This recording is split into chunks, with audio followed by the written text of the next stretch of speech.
Kamusta mga sir? Nagpaplano ba kayong bumili ng circular saw? Or di nyo pa alam kung anong brand yung bibili nyo?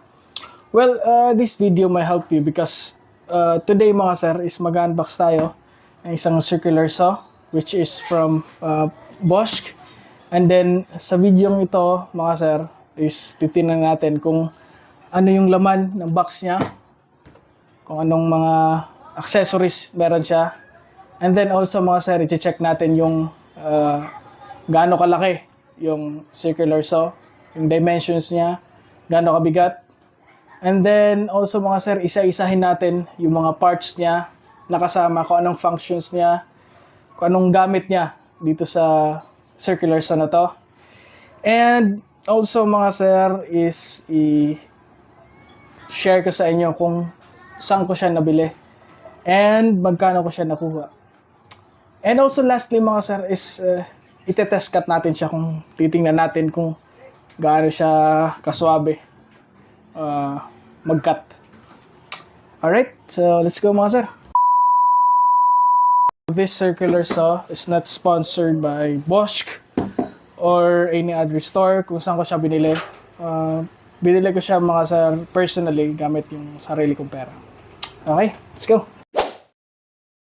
So, let's open.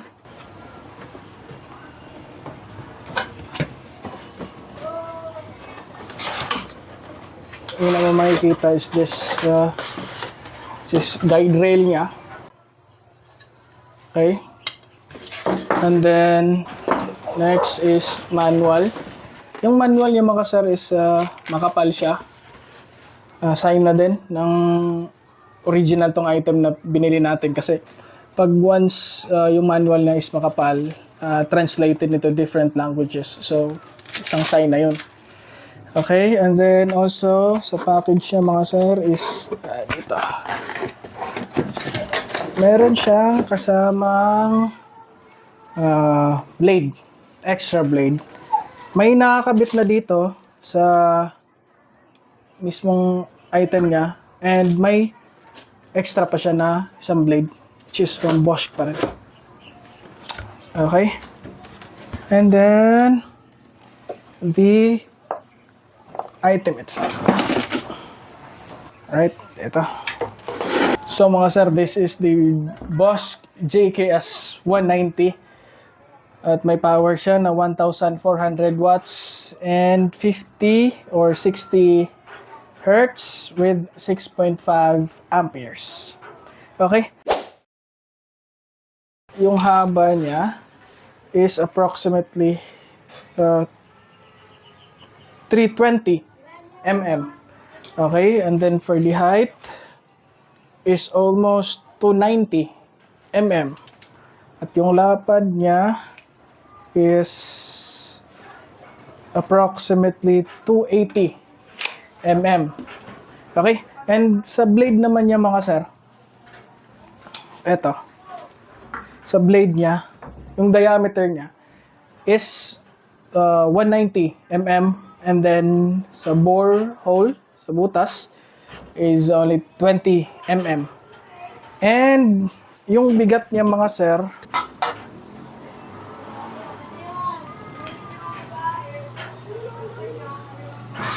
four and 1/4. Almost 4 and 1/4 yung bigat niya. Okay, so kayang-kaya, kahit babae, kayang-kaya mag-operate na ito.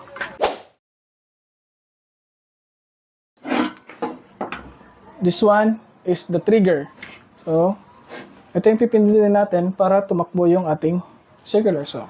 Okay? And then, sa taas niya, itong kulay pula, this is the lock-on button. So, kung gusto mong laging nakapindot tong trigger natin, so, ang gagawin lang is pindutin, and then press the lock-on button. Okay, and then nanatili na siya nakapress. Okay, and then sa baba, this one is the spindle lock button. So, ipapress mo lang siya. Okay, and then there you go. Okay, and then dito sa baba niya, may mga numbers. This is the bevel angle or yung angle scale niya. So, ito yung basihan natin kung anong angle yung ikakat natin. And then, sa baba niya, this is the bolt. Yung bolt, yung wing bolt niya para mag-move yung ating blade para sa desired mong angle na ikakat natin. So, ang gagawin is luluwagan lang siya. Okay? And then move. Alright. Okay, example sa 45. So, dito nakatapat na yung ano niya sa 45. Okay, and then lock. So, may 45 na tayo. May 45 tayo na cut. This. Naka 45 na siya. Okay? So, kung 90 naman, sa 90 or 0, balik natin siya sa straight cut. Okay, eto. Nakaano na siya sa 0. Okay? And then, dito sa baba, may isang bolt dito or nut. So, ito naman yung para sa guide rail niya o sa parallel guide. So, lulugan lang natin para ma-move tong guide niya.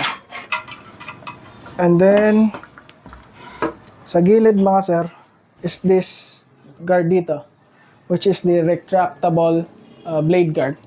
So, retractable meaning nag-move siya. Okay? This one. Yan. So, pag nagkakat tayo mga sir, nagkakat tayo ng ito, plywood. So, once na ipasok mo to dito, ilapag mo, tatama siya sa ilalim, which is automatic siyang aangat. And then, magkakat na siya, yung blade natin. Okay?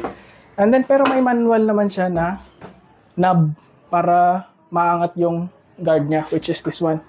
So, iangat mo lang to. Okay? And then, there you go. Okay? And, sa taas niya mga sir, itong butas dito, ito yung dust collector.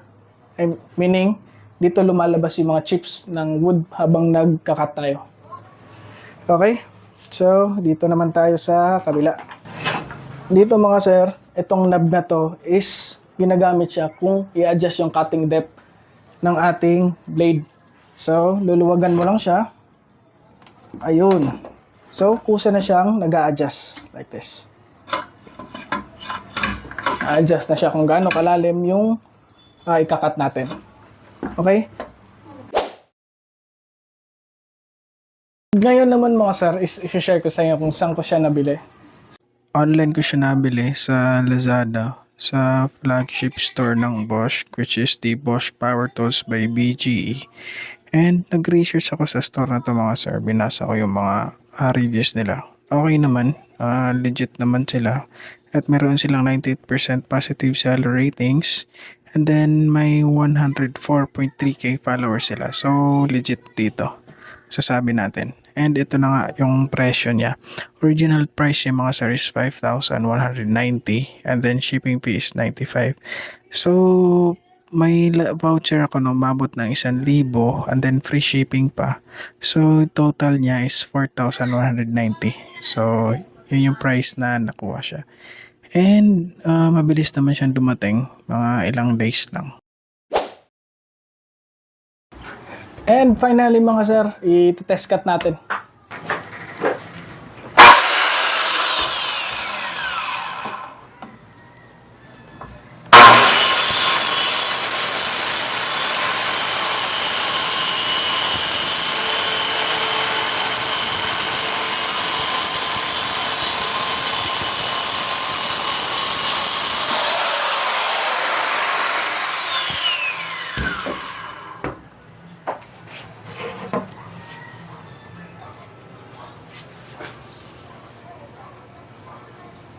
Ayos mga sir.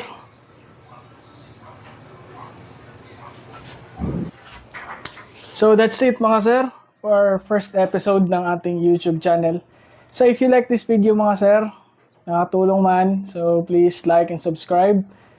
And let's see each other on our next video. Ingat!